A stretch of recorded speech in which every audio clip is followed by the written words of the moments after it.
कैसे हैं आप लोग। तो welcome back in step by step maths and GK.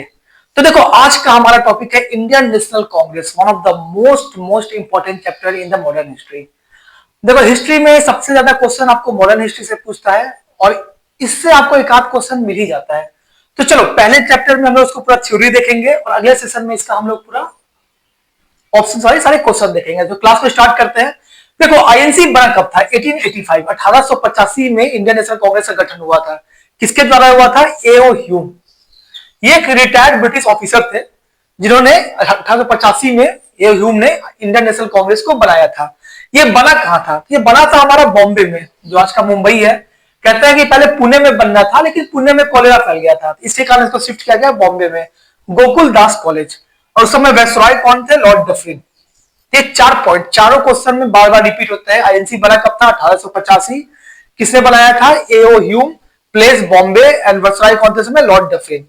अब जब आईएनसी बना तो कुछ लोगों ने कमेंट्स किए, उस पर मैंने अपना स्टेटमेंट दिए। तो पहले इंडियन के देखते हैं फिर ब्रिटिशर्स के देखते हैं।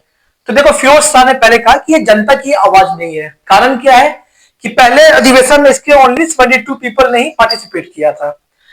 डफरिन का क्या था? प्रेसिडेंटिक ओनली माइक्रोस्कोपिक माइनॉरिटी। डफरिन ने स्टेटमेंट दिया कि ओनली माइक्रोस्कोपिक माइनॉरिटी को ये प्रेजेंट करता है। तीसरा देखिए Lord Curzon, INT is tottering, यानी आईएनटी लड़खड़ा रहा है। और चौथा BG Tilak, could not achieve success if we crack once a year. BG Tilak ने क्या कहा कि हमें सफलता नहीं मिलेगी अगर मेढक की तरह साल में सिर्फ एक बार टकराएंगे। Lala Lajpat Rai, brain child of Dufferin, क्योंकि उसमें वायसराय कौन थे? हमारे डफरिन थे। तो लाला लाजपत राय ने कहा था कि डफरिन का ब्रेन चाइल्ड था। डफरिन ने कहा था एओ ह्यूम को कुछ ऐसा इंस्टीट्यूट बनाओ ताकि 1757 की जो क्रांति हुई थी वो इंडिया में दोबारा कभी ना हो। तो ये ब्रेन चाइल्ड लॉर्ड डफरिन का कहा जाता है, लेकिन भारत के आजादी में इंडियन नेशनल कांग्रेस का बहुत बड़ा हाथ था। एंड बिपिन चंद्र पाल ने कहा था ये भीख मांगने वाली एक संस्था है, इट्स अ बेगिंग इंस्टीट्यूट।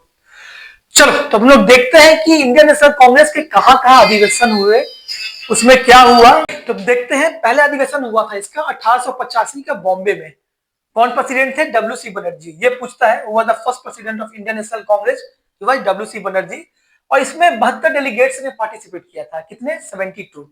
दूसरा देखिए 1886 में कोलकाता में हुआ था। दादा भाई नौरोजी थे और इस दादा भाई नौरोजी 3 बार, ये भी पूछता है कि दादा भाई नौरोजी कितने बार इंडियन नेशनल कांग्रेस के प्रेसिडेंट बने? तो 3 बार। कब कब बने? 1886, 93 and 06। 1887 Madras south, Badruddin Tyabji and he was the first Muslim president of the Congress. क्या नाम है? बदरुद्दीन तैयबी। ये एग्जाम में आपको पूछता है। और 1888 में हुआ था हमारा इलाहाबाद में George Yule, first British president. ये चारों हमें याद रखना है। एक चीज नोटिस कीजिए, 85 कहां हुआ? बॉम्बे में वेस्ट। 86 कहां हुआ? कलकत्ता ईस्ट। 87 कहां हुआ? मद्रास साउथ। एंड 88 इलाहाबाद। यानी इंडिया के चारों पार्ट में करके कांग्रेस ये करना चाह रही थी कि भाई कांग्रेस कोई एक क्षेत्रीय पार्टी नहीं है, पूरे इंडिया की पार्टी है। अब ये 1896 1896 ये कब हुआ था? कोलकाता में। और ये इंपॉर्टेंट इसलिए है क्योंकि रहीमुल्लाह साहनी समय प्रेसिडेंट थे और वंदे मातरम गाना गया था। एक चीज आप नोटिस करो, वंदे मातरम संस्कृत का वर्ड है और ये प्रेसिडेंट कौन थे? रहीमुल्लाह साहनी, जो कि मुस्लिम थे। तो उस समय हिंदू मुस्लिम में मतलब एक ये संदेश दिया जा रहा था कि भाई ये हम दोनों एक कंबाइंड है और आजादी के लिए हम लोग दोनों मिलकर लड़ रहे हैं। चलिए 1905 वाराणसी। वाराणसी में कौन थे? जीके गोखले। जीके गोखले कौन है? ये महात्मा गांधी के गुरु हैं और उन्होंने स्वदेशी का समर्थन किया था। 1906 कोलकाता, दादा भाई नौरोजी, और उन्होंने स्वराज शब्द का यूज किया था। एग्जाम में पूछता है कि स्वराज शब्द का यूज किसने किया था? दादा भाई नौरोजी। 1906 ये 3 बार बने थे, 86, 93, 06। 1907 one of the most important, ये अधिवेशन हुआ था सूरत में और इसमें जो कांग्रेस है, रासबिहारी बोस प्रेसिडेंट थे। कांग्रेस 2 भाग में बट गई थी, नरम दल और गरम दल। तो इसको आपको अच्छे से याद रखना है। 1907। चलिए 1911 देखते हैं। 1911 में कोलकाता में हुआ था। मिसर नारायण के घर में मिसर नारायण प्रेसिडेंट थे और इंपॉर्टेंट इसलिए है क्योंकि जनगणना मना गाया गया था।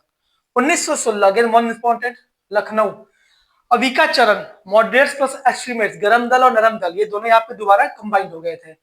इसी पे बीजी तिलक ने कहा था कि स्वराज मेरा जन्मसिद्ध अधिकार है। तो अलग कब हुए थे? 1907 में। मिले कब? 1916 में।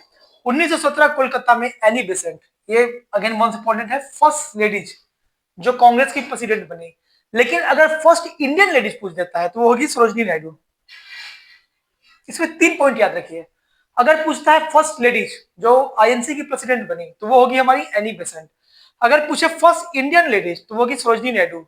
या पूछे फर्स्ट वुमेन जिसने पार्टिसिपेट किया, प्रेसिडेंट नहीं बनी, तो होगी कादिम्नी गांगुली। ये तीनों से क्वेश्चन पूछता है। First ladies Annie Besant, first Indian ladies Sarojini Naidu, and first ladies जिन्होंने पार्टिसिपेट किया आईएनसी में, तो है हमारी कादिम्नी गांगुली। चलिए इधर आइए, 1920 में 2 बार पास हुआ था। पहला कलकत्ता, दूसरा नागपुर, 2 बार हुआ था। कोलकाता में लाला लाजपत राय थे। इससे क्वेश्चन पूछता है कि लाल बाल पाल में कौन एक बार एनसी का प्रेसिडेंट बना, तो लाला लाजपत राय। उस समय असहयोग पास नहीं हुआ, लेकिन दोबारा हुआ नागपुर में वीर राघवाचारी। उस समय एनसीएम नॉन कॉपरेशन मूवमेंट पास हो गया था, असहयोग आंदोलन। 1924 again one of the most important, Belgaum. ये बेलगांव कहाँ है? कर्नाटका में। इसमें गांधी जी प्रेसिडेंट बने थे और सिर्फ एक ही बार वो प्रेसिडेंट बने थे। 1925 बताया मैंने, Kanpur, Sarojini Naidu first Indian ladies. First ladies Annie Besant, first Indian ladies Sarojini Naidu. 1929 और 1931 ये दोनों को एक में से लिखा हो, क्योंकि ये दोनों पाकिस्तान में हुए थे। उस समय तो हिंदुस्तानी था हमारा। तो ये लाहौर में हुआ, एक कराची में हुआ। लाहौर में ही नेहरू जी ने 26 जनवरी 1930 को कंप्लीट इंडिपेंडेंस यानी पूर्ण स्वराज का नारा दिया था। ये पूछता है। और 26 जनवरी को उन्होंने कहा था कि हम एक जश्न मनाएंगे कि हमें पूर्ण स्वराज मिल गया, रावी नदी के तट पे। इसी कारण है कि 26 जनवरी को हम लोगों ने रिपब्लिक डे बनाया। नेक्स्ट आइए, 1937 फैजपुर में हुआ था। ये इंपॉर्टेंट क्यों है? क्योंकि फैजपुर पहला ऐसा अधिवेशन था जो कि एक गांव में हुआ था। ये भी एग्जाम में बार बार पूछता है कि इंडियन नेशनल कांग्रेस का वो अधिवेशन जो गांव में हुआ था, फैजपुर, नेहरू, 1937। इधर आइए, 1930 और 39 दोनों को एक बार मैं क्यों लिखा हूं? क्योंकि इस समय के प्रेसिडेंट थे सुभाष चंद्र बोस। ये दोनों एग्जाम में बार बार रिपीट होते हैं कि हरिपुरा कहाँ पे है, तो गुजरात, त्रिपुरी, एमपी। 1939 में गांधी जी से डिस्ट्रीब्यूट हो गया था सुभाष चंद्र बोस का, तो उन्होंने रिजाइन कर दिया था। और रिजाइन करने के बाद ही वो चले गए थे। फिर आप नाम सुने होंगे INA, इंडियन नेशनल आर्मी। जी मैं आगे आगे के वीडियो में आपको बताऊंगा क्या है कैसे है। तो रिजाइन करने के बाद कौन प्रेसिडेंट बने? राजेंद्र प्रसाद। नाउ 1940 टू 45 इस समय अपना चल रहा था सेकेंड वर्ल्ड वॉर। तो कांग्रेस का अधिवेशन नहीं हुए, तो अबुल कलाम आजाद ही थे 1940 से 45। इनसे 2 क्वेश्चन आपको याद रखना है। ये लॉन्गेस्ट प्रेसिडेंट थे और यंगेस्ट भी थे। यंगेस्ट कब हुए थे? 1923 में। 1923 में ये यंगेस्ट प्रेसिडेंट थे। 1946 टू 47 ये पूछता है कि आजादी के समय कांग्रेस के प्रेसिडेंट कौन थे, तो जेपी कृपलानी। ये याद रखना है। और एक और याद रखना है कि आजादी के तुरंत बाद कौन बना? 1948 जयपुर में पदामी सीतारमन। चलिए, ये पूरा अधिवेशन हम लोगों ने देख लिया। मोस्टली क्वेश्चन आपको इसी से रिपीट होते हैं। 6 पॉइंट और याद रखना है आपको। पहला मैं बता दिया, 1923 में अब्दुल कलाम आजाद जो थे वो यंगेस्ट प्रेसिडेंट थे। 1926 में श्रीनिवास वेयरिंग खाकी, श्रीनिवास जो प्रेसिडेंट थे खाकी पहन के आए थे। और 1937 में जब राजेंद्र प्रसाद प्रेसिडेंट बने, तो सोशलिस्ट पार्टी के भी मेंबर थे। 3 क्वेश्चन और देख लीजिए।